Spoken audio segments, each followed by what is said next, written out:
قدرا النهاردة في عندنا حدثين مهمين. النهاردة اتوفى الفنان سيد صادق، الراجل الجميل اللي كلنا شفنا له أعمال مميزة كتير. كان منهم أعمال مع الفنان أحمد حلمي، وكان بيمثل في مسلسلات كتيرة واحنا صغيرين.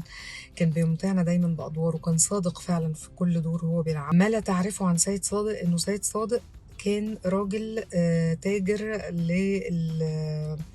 قطع غيار السيارات في التوفيقية، بس كان عنده حس فني، الله يرحمه.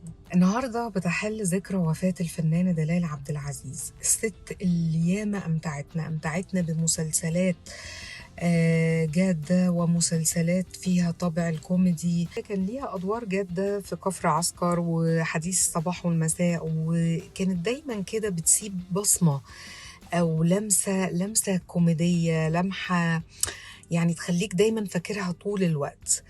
الله يرحمها، وهي كانت من الناس المحترمين جدا جدا، نفتكرها بكل خير.